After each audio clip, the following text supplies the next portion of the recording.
नमस्कार दोस्तों, मैं अजय कुमार योग इंस्टीट्यूट की तरफ से आपका स्वागत करता हूं और आज हम हिंदी के एक बहुत ही महत्वपूर्ण टॉपिक संज्ञा के बारे में जानेंगे। लेकिन संज्ञा को जानने से पहले हम जानेंगे कि रूप परिवर्तन के आधार पर शब्द कितने प्रकार के होते हैं। ठीक है, तो रूप परिवर्तन के आधार पर संज्ञा, ठीक है, रूप परिवर्तन के आधार पर अगर हम बात करते हैं शब्दों की, तो शब्द होते हैं आपके दो प्रकार के। कौन कौन से? एक होते हैं विकारी शब्द और दूसरे होते हैं अविकारी शब्द। देखिए विकारी शब्द क्या होते हैं, तो विकारी शब्द वे शब्द होते हैं जिनमें लिंग, वचन और कारक का प्रभाव पड़ता है, अर्थात उनके प्रभाव से इनका रूप परिवर्तन हो जाता है। एग्जाम्पल के रूप में अगर हम जाने तो जैसे बच्चा, बच्चे, बच्ची, मेरा, मेरी, मेरे। देखिए यहाँ पे एक शब्द लिया हमने, क्या? बच्चा।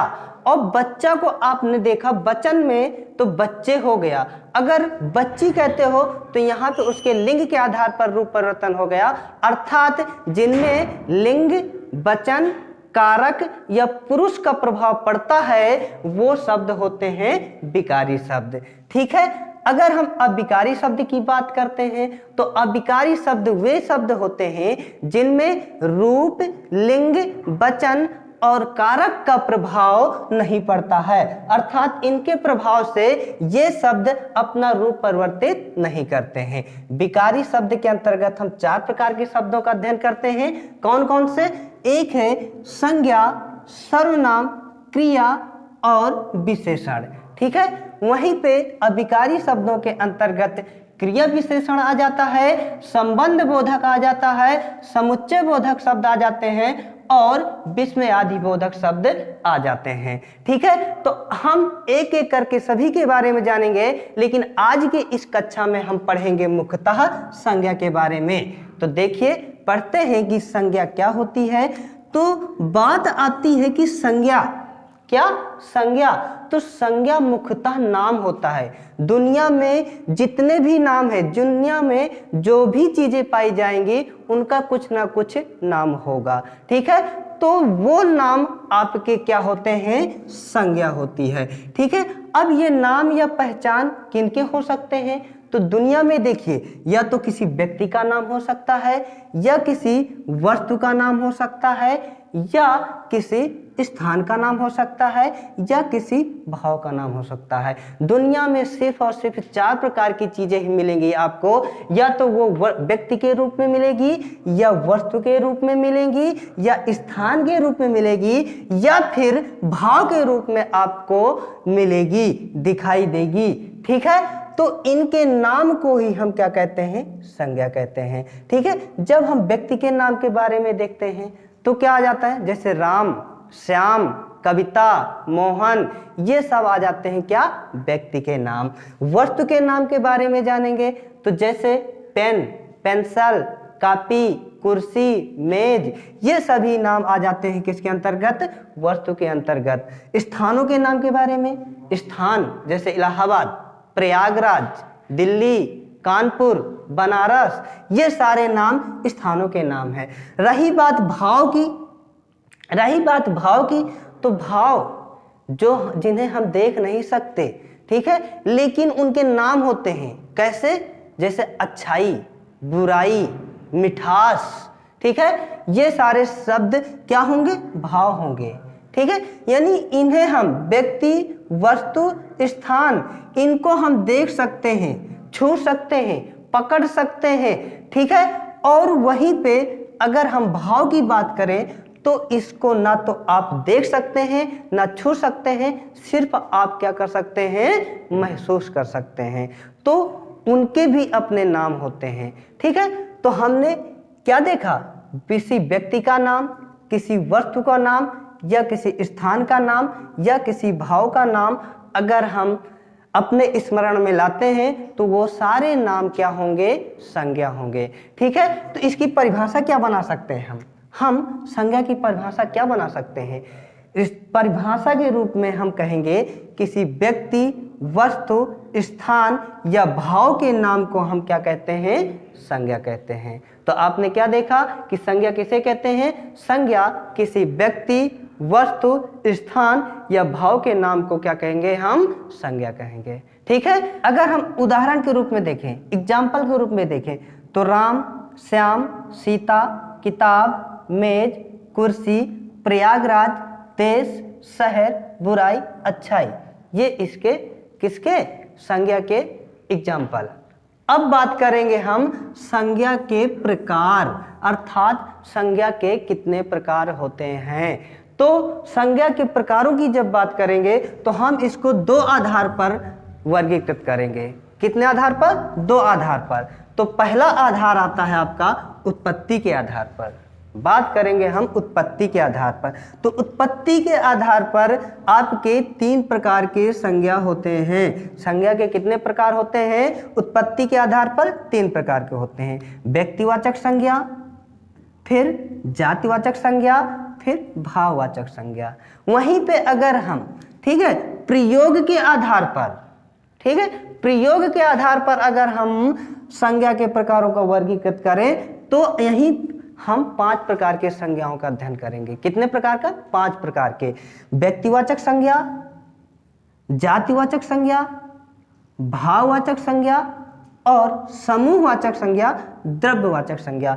इसमें हमने पढ़ा था, देखिए, व्यक्तिवाचक संज्ञा, जातिवाचक संज्ञा, भाववाचक संज्ञा जो उत्पत्ति के आधार पर थे। इसमें हमने 2 प्रकार और जोड़े जो कि है समूहवाचक संज्ञा और द्रव्यवाचक संज्ञा। तो हम चलिए पहले देखते हैं व्यक्तिवाचक संज्ञा क्या होती है।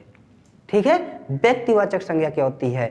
तो व्यक्तिवाचक संज्ञा किसी वस्तु, स्थान, हमने यहाँ पे क्या पढ़ा था? किसी व्यक्ति, वस्तु या स्थान के पार्टिकुलर नाम को, यानी उसके एक निश्चित नाम को दुनिया में अपने आप में एक होगा तो उस नाम को हम किसके अंतर्गत रखेंगे? व्यक्तिवाचक संज्ञा के। ठीक है, इसको ये अपने आप में पूरी दुनिया में अपने आप में एक पाया जाएगा। इसका आप बहुवचन नहीं बना सकते हैं। जिन वस्तुओं का आप बहुवचन नहीं बना सकते वे सारे नाम व्यक्तिवाचक संज्ञा के अंतर्गत आएंगे। रही बात जातिवाचक संज्ञा की, तो जातिवाचक संज्ञा यानी किसी व्यक्ति, वस्तु, स्थान के नाम, ऐसे नाम जो एक जाति समूह का बोध कराए या वर्ग समूह का बोध कराए, वो सारे नाम किसके अंतर्गत आएंगे? जातिवाचक संज्ञा के अंतर्गत आएंगे। जैसे किताबें, लड़के, बालक, गायें, ठीक है, जानवर, शहर, देश, ये नाम कैसे हैं? एक समूह का बोध कराते हैं, अपने वर्ग विशेष का बोध कराते हैं। इसीलिए हम ये सारे नाम जो हमने लिए, कौन से? व्यक्ति, बालक, गायें, शहर, देश, ये सारे नाम क्या हो जाएंगे? जातिवाचक संज्ञा के अंतर्गत आ जाएंगे। अगर हम व्यक्ति विशेष का नाम, वस्तु विशेष का नाम, जैसे प्रयागराज, जैसे राम, श्याम, ये राम, श्याम, सीता, किताब, ये सारी चीजें, ठीक है, किताब नहीं, राम, श्याम, सीता, ये सारे नाम पार्टिकुलर जिनके नाम है, चाहे वो व्यक्ति का हो या स्थान का हो या किसका हो? वस्तु का हो। ठीक है, वो कहलाएगा क्या? व्यक्तिवाचक संज्ञा।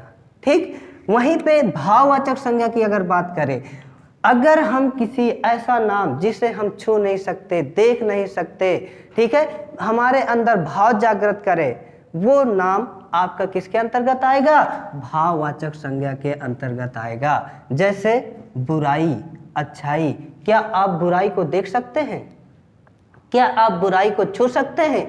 फिर भी ये नाम है, किसका नाम है? भाव का नाम है।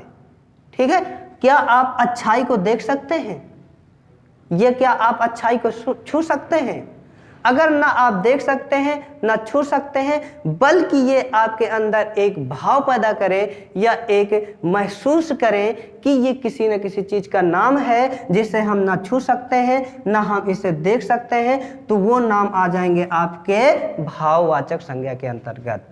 इसी में अगर हम प्रयोग के आधार पर देखते हैं तो 2 प्रकार की संज्ञाएं और हैं, जो है आपके समूहवाचक संज्ञा। समूहवाचक संज्ञा की जब बात करते हैं तो इसको आप लिख सकते हो क्या? समुदायवाचक। क्या लिख सकते हो? समुदायवाचक। कहने का मतलब है कि एक समूह का बोध कराए। जैसे इस जैसे एग्जाम्पल में लिया जाए तो जैसे पुलिस, ठीक है, नाम एक है लेकिन इसमें एक समूह का बोध होता है। जैसे हमने लिखा सभा, ठीक है ये नाम लेकिन एक समूह का बोध होता है, तो वहां पे जो भी संज्ञा आएगी समूहवाचक संज्ञा आएगी। ठीक है, बात करते हैं अब द्रव्यवाचक संज्ञा। तो द्रव्यवाचक संज्ञा क्या है? इससे पदार्थों के नाम, ठीक है, अगर आप पदार्थों के नाम जो भी दुनिया में पदार्थ हैं उनके नामों की बात करें तो वो द्रव्यवाचक संज्ञा के अंतर्गत आते हैं। जैसे हवा, तेल, ये सारे नाम किसके अंतर्गत आ जाएंगे? द्रव्यवाचक संज्ञा। परंतु वर्तमान में इन्हें हम जातिवाचक संज्ञा के अंतर्गत रख देते हैं। किसके अंतर्गत रख देते हैं? जातिवाचक संज्ञा। क्यों? क्योंकि अगर आप समूह का नाम लेंगे या किसी द्रव्यमान का नाम लेंगे तो वो एक जाति का बोध कराएंगे, ठीक है, एक वर्ग विशेष का बोध कराएंगे और इनको हम जाति के अंतर्गत रखते हैं। ठीक है, इसीलिए हम उत्पत्ति के आधार पर जब अध्ययन करते हैं तो सिर्फ और सिर्फ हम 3 प्रकार के संज्ञाओं को पढ़ते हैं। कौन कौन से? जातिवाचक संज्ञा, व्यक्तिवाचक संज्ञा और भाववाचक संज्ञा। ठीक है, तो अगर देखिए सबसे बड़ी बात है कि आप पहचानेंगे कैसे कि कौन सा नाम, कौन सा शब्द जातिवाचक संज्ञा होगा, कौन सा शब्द भाववाचक संज्ञा होगा और कौन सा शब्द व्यक्तिवाचक संज्ञा है। तो इसके लिए आप देखिए, ठीक है, देखिए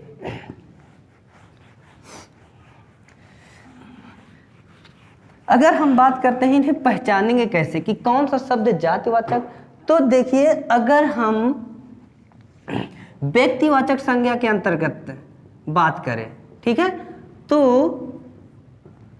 अगर आप शब्द को या नाम का बहुवचन बना सकते हैं, क्या नाम का अगर आप बहुवचन बना सकते हैं तो वो जातिवाचक होगा, और यदि हमेशा हमेशा एक वचन में शब्द होगा तो वो आपका व्यक्तिवाचक संज्ञा के अंतर्गत आएगा। ठीक है, जातिवाचक संज्ञा,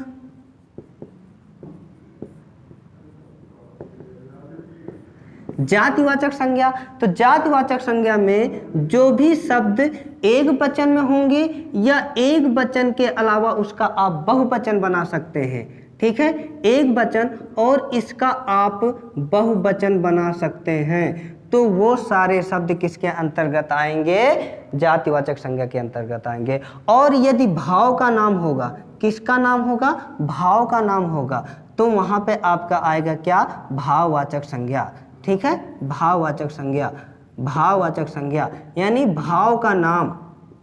ठीक है, भाव का नाम, ऐसा नाम जिसे ना आप देख सकते हैं ना सकते हैं, वो सब आएगा आपके भाववाचक संज्ञा के अंतर्गत। ठीक है, तो अगर आपसे एक बहुत महत्वपूर्ण क्वेश्चन है कि अगर आपसे पूछा जाए कि संज्ञा के कितने प्रकार होते हैं, ठीक, तो संज्ञा के देखिए कहीं कहीं आपको मिलता है कि 3 प्रकार होते हैं, कहीं कहीं मिलता है आपको 5 प्रकार होते हैं। ठीक है, तो जब उच्च स्तर के परीक्षाओं में बैठे हैं तो हमेशा वहां पे माना जाता है कि संज्ञा के 3 प्रकार होते हैं। ठीक है, टीजीटी, पीजीटी जैसे परीक्षाओं में संज्ञा के प्रकार या संज्ञा के भेद को हम 3 प्रकार से मानते हैं, और जो भी आपके एग्जाम होते हैं, यूपी पुलिस हो गया, ठीक है, टेट हो गया, सीटेट हो गया या सुपर टेट हो गया, ठीक है, इस तरह की परीक्षाओं में जो आपके एकल परीक्षाएं हैं, ठीक है, वनडे एग्जाम है, उनमें आपके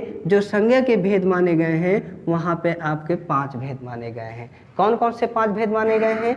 जातिवाचक संज्ञा, व्यक्तिवाचक संज्ञा, भाववाचक संज्ञा, समूहवाचक संज्ञा और द्रव्यवाचक संज्ञा, जिन्हें हम द्रव्यवाचक संज्ञा और समूहवाचक संज्ञा को हम जातिवाचक के अंतर्गत रखते हैं, और इस प्रकार से 3 प्रकार ही हम अध्ययन करते हैं। ठीक है, तो आज दोस्तों इतना ही, और इसके नेक्स्ट वीडियो हम बहुत जल्द लेकर आएंगे। तब तक के लिए धन्यवाद, थैंक यू।